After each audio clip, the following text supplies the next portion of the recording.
तो हम लोग next topic DNA fingerprinting discuss करेंगे। जैसे हमारे फिंगर में एक हर इंडिविजुअल में अलग एक प्रिंट होता है, जिसकी वजह से हम लोग अंगूठा लगाते हैं या हाथ का निशान लेते हैं। आजकल आप लोग आधार कार्ड बनवाते हैं तब भी उसमें फिंगरप्रिंट लिए जाते हैं, और वो हर एक इंडिविजुअल के अलग अलग होते हैं, कुछ ना कुछ इसमें वेरिएशन ज़रूर होता है। उसी तरह से डीएनए जो होता है हमारा, उसमें भी काफ़ी डिफरेंस होता है। उसी के बारे में हम लोग डिस्कस करेंगे कि एक्चुअली ये क्या चीज़ होती है। जैसा कि आपने अभी देखा था कि डीएनए में किस तरह से डिफरेंस होता है, थोड़ा और डिटेल में हम उसको डिस्कस करते हैं यहाँ पे। फिर हम लोग फिंगरप्रिंटिंग के बारे में डिस्कस करेंगे। तो जैसा कि हम जानते हैं कि 99% of base sequence among humans is the same. 99.9% जो डीएनए है या डीएनए का जो सीक्वेंस है, बेस सीक्वेंस है, वो क्या है, सेम है। ठीक है, जैसा कि आप जानते हैं कि 3 × 10⁹ बेस पेयर होते हैं। तो इससे आप कैलकुलेट कर सकते हैं कि कितने बेस पेयर होंगे इसमें, जो कि 99.9% कितना होगा इसका, यानी कि कितने बेस पेयर ऐसे हैं जो डिफरेंट हो सकते हैं। सेम तो 99.9% होंगे ही, डिफरेंट कितने हो सकते हैं ये आप इससे कैलकुलेट कर सकते हैं। ठीक है, और ये जो डिफरेंस होता है यही किसी भी इंडिविजुअल को यूनिक बनाता है, कि जैसे फिजिकल अपीयरेंस, फिनोटाइपिक अपीयरेंस जो है उसका, इसी 0.1% की वजह से एक ह्यूमन से दूसरे ह्यूमन में डिफरेंस होता है। हाइट है, चाहे फेस है, चाहे उसका और कलर है, या कुछ भी फीचर्स हैं उसके, वो सब इसी 0.1% जीन की वजह से होता है, जीनोम की वजह से होता है। तो इसमें हम लोग क्या करेंगे, हमारा जो एम है, find out genetic difference between 2 individual और among individual of a population. तो हमें इसी, हमारा जो एम है या पर्पज है, ये जो 1% है, इसी को फाइंड आउट करना है, जो डिफरेंस है 2 इंडिविजुअल को, जैसे कि 2 इंडिविजुअल हैं, दोनों में जेनेटिक डिफरेंस क्या है, कितना है ना, कौन कौन से हैं, इसको कैलकुलेट करना ही हमारा एम है। तो जो हमारा एम है वो क्या है कि जो अगर 2 डिफरेंट इंडिविजुअल हैं और उनकी हमें डीएनए की स्टडी करनी है, तो क्या होगा उसमें, या तो हम पूरे डीएनए की स्टडी करें तो ये बहुत टाइम टेकिंग होगा, एक्सपेंसिव होगा और बहुत ज़्यादा हेक्टिक वर्क हो जाएगा। लेकिन अगर हम करना ही चाहते हैं तो डीएनए फिंगरप्रिंटिंग एक ऐसा मेथड है या क्विक वे है, जिससे कि हम 2 डीएनए को ईजिली कंपेयर कर सकते हैं और जल्दी कर सकते हैं कंपेयर। तो इस डीएनए फिंगरप्रिंटिंग का जो मेन एम है वो यही है। ठीक है, खैर अब इसके बारे में हम लोग पहले जो उसमें कुछ डिफिनीशंस हैं, कुछ चीज़ें हैं, उनको पहले डिस्कस कर लेते हैं कि ये क्या चीज़ है। कुछ टर्म्स हैं जिनको समझना बहुत ज़रूरी है।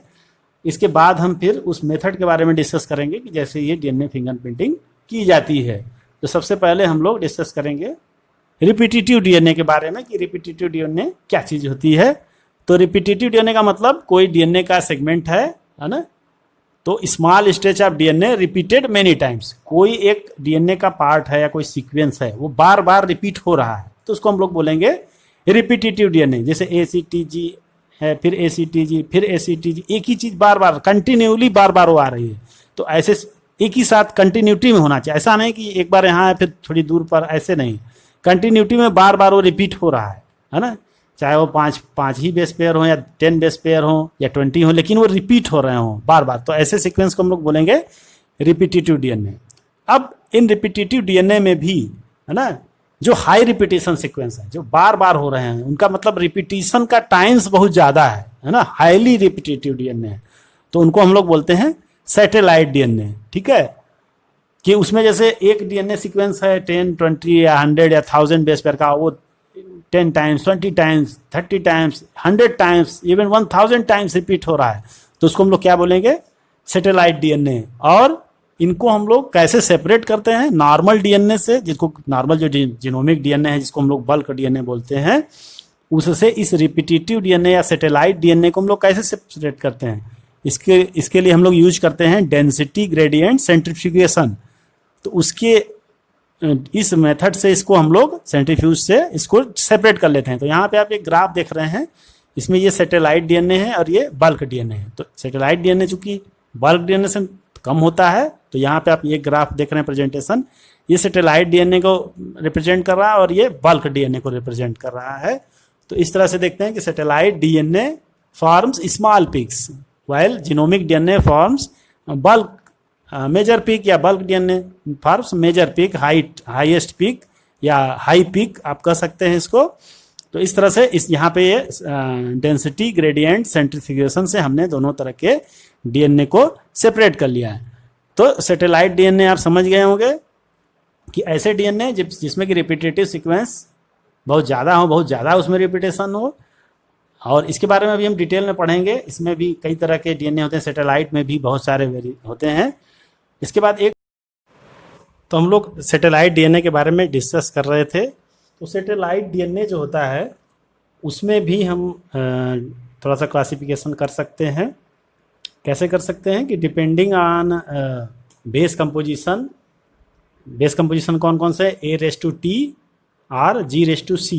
A⁻T ज़्यादा है उसमें या G और C का कम्बिनेशन ज़्यादा है, तो अगर A⁻T रिच होगा और G⁻T रिच होगा, इसके बेसिस पे हम लोग इनको डिफ्रेंशिएट करते हैं। लेंथ ऑफ सेगमेंट, ये जो डीएनए का सीक्वेंस है उसकी कितनी लेंथ है, और नंबर ऑफ रिपीटेटिव यूनिट्स, जो रिपीटिशन हो रहा है वो कितनी बार हो रहा है। ठीक है, हमने वही डिस्कस किया था रिपीटिशन के बारे में कि जैसे कि ये रिपीटिशन हो रहा है तो 1 बार 2 बार 3 बार कितनी बार हो रहा है। ठीक है, और इनकी लेंथ कितनी है, जैसे यहाँ पे कितना है बेस पेयर, 1 2 3 4 बेस पेयर है। ठीक है, अब ये 4 के बजाय 10 भी हो सकता है, 20 भी हो सकता है, 100 भी हो सकता है, तो एकदम कंटिन्यूटी में बहुत सारा हो, फिर वो रिपीट हो, फिर 100 न्यूक्लियोटाइड रिपीट हो, फिर 100 न्यूक्लियोटाइड रिपीट हो, तो कितनी बार रिपीट हो रहा है और एक सीक्वेंस में कितने बेस पेयर हैं, दोनों चीज़ें इसमें मैटर करती हैं।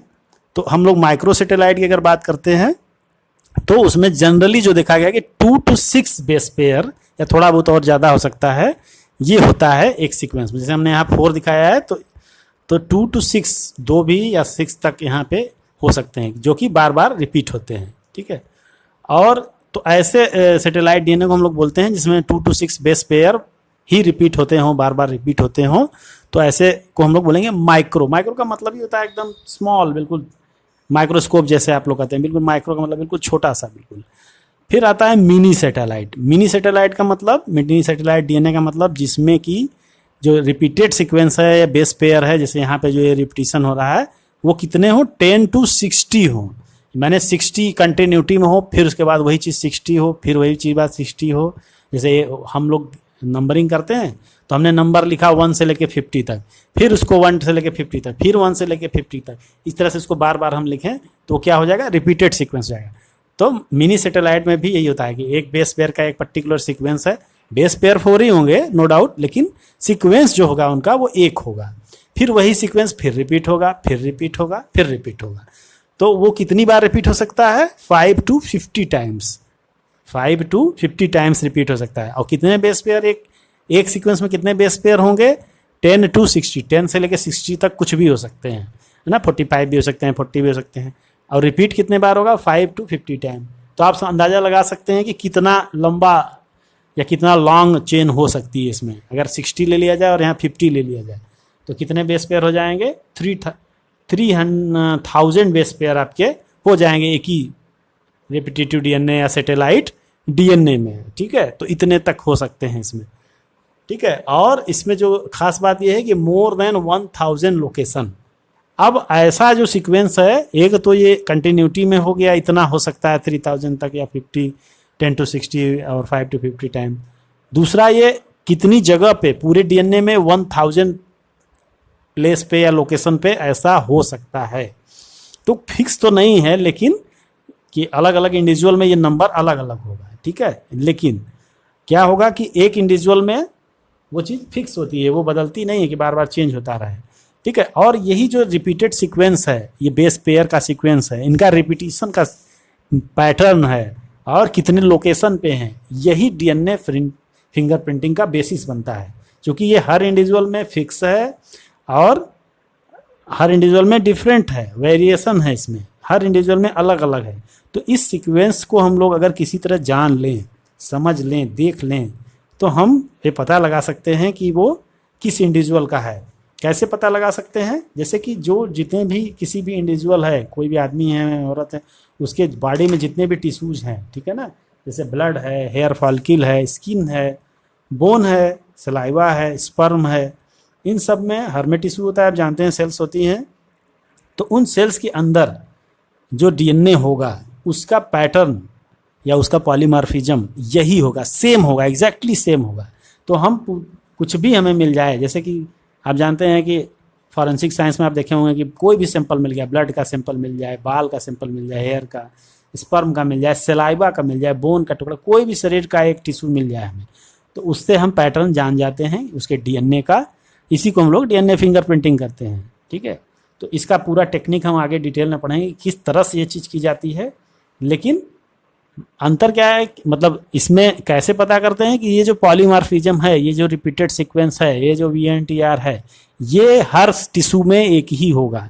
तो कोई भी टिश्यू हमें मिल जाए बॉडी का तो हम अंदाज़ा लगा सकते हैं कि ये किसका है। जैसे कि होता है ना कि कोई साइड से सैंपल लिया जाता है, बाद में फिर सस्पेक्ट का ब्लड टेस्ट किया जाता है या टिश्यू लिए जाते हैं, उससे उसकी मैचिंग कराई जाती है, और मैचिंग कराने से हम लोग विक्टिम को पकड़ सकते हैं कि कौन इसमें है। या फिर पेरेंटल भी डिस्प्यूट होता है कि उसमें भी इस तरह से होता है, इसको अभी हम लोग आगे देखेंगे।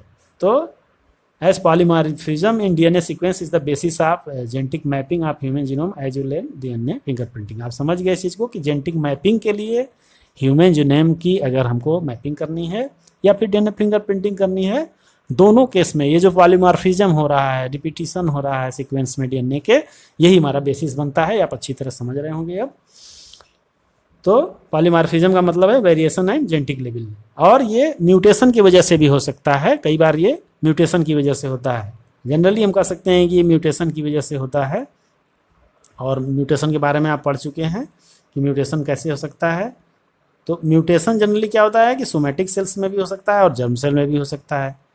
तो जो सोमैटिक सेल में होता है उसका तो इफेक्ट नहीं पड़ता, लेकिन जो गैमेट्स प्रोड्यूसिंग सेल्स होती हैं, सेक्सुअली प्रोड्यूसिंग रिप्रोडक्टिव ऑर्गेनिज्म में, उसमें क्या होता है कि अगर गैमीट में म्यूटेशन हो रहा है ना, तो उसमें क्या हो सकता है वो कि अगर जर्म सेल में म्यूटेशन हो रहा है तो does not seriously impair individual ability to have offspring who can transmit the mutation. तो अगर जर्म सेल में इस तरह से म्यूटेशन हो कि उसमें उसकी कैपेबिलिटी पे कोई इफेक्ट ना आवे, रिप्रोडक्शन की कैपेबिलिटी पर, ऑफस्प्रिंग प्रोड्यूसिंग कैपेबिलिटी पर कोई इस पर इफेक्ट नहीं आवे, तो फिर क्या होगा, अगर जर्म सेल में डिफेक्ट आ रहा है, जर्म सेल में म्यूटेशन हो रहा है, तो वो अगले जनरेशन में ट्रांसमिट हो जाएगा। ठीक है, बात समझ रहे हैं कि अगर जो भी जर्मिनेटिव सेल्स हैं, है ना, जो कि गैमेट प्रोड्यूसिंग सेल हैं, उसमें म्यूटेशन इस तरह से हो कि सेक्सुअल रिप्रोडक्शन पे कोई इफेक्ट ना पड़े, उनके सेक्सुअल रिप्रोडक्शन प्रोसेस पे कोई इफेक्ट ना पड़े, गैमेट फॉर्मेशन की प्रोसेस पे कोई इफेक्ट ना पड़े, तब फिर वो म्यूटेशन अगले जनरेशन में क्या होगा, ट्रांसमिट हो जाएगा। ठीक है, और इसके अलावा हम क्या देखते हैं कि allelic sequence variation has traditionally been describe at DNA polymorphism if more than one allele at a locus in human population with frequency greater than 0.01%। अब यहाँ पे आप अंतर समझेंगे कि म्यूटेशन भी एक ही जैसी आपको महसूस हो रहा है, कह रहे म्यूटेशन भी वही चीज़ है, चेंज हो रहा है, पॉलीमॉर्फिज्म भी चेंज हो रहा है, तो फिर अंतर क्या है दोनों में। ठीक है, तो अगर जो म्यूटेशन हो रहा है, म्यूटेशन का मतलब आप जानते हैं कोई न्यूक्लियोटाइड में चेंज हो रहा है, तो अगर उसका फ्रीक्वेंसी है ना, फ्रीक्वेंसी अगर 0.01% से ज़्यादा है, किसी भी म्यूटेशन की या चेंजिंग की या वेरिएशन की फ्रीक्वेंसी अगर 0.01% से ज़्यादा है, तो ऐसे कंडीशन को हम लोग पॉलीमॉर्फिज्म कहेंगे। बजाय म्यूटेशन की हम लोग उसको क्या बोलेंगे, पॉलीमॉर्फिज्म बोलेंगे। और कभी ऐसा इक्का दुक्का कहीं कुछ हो जाए तो फिर उसको हम लोग पॉलीमॉर्फिज्म ना कह के उसको हम लोग म्यूटेशन ही कहते हैं। ठीक है, तो इसमें क्या होता है कि यही कहा गया है इसमें कि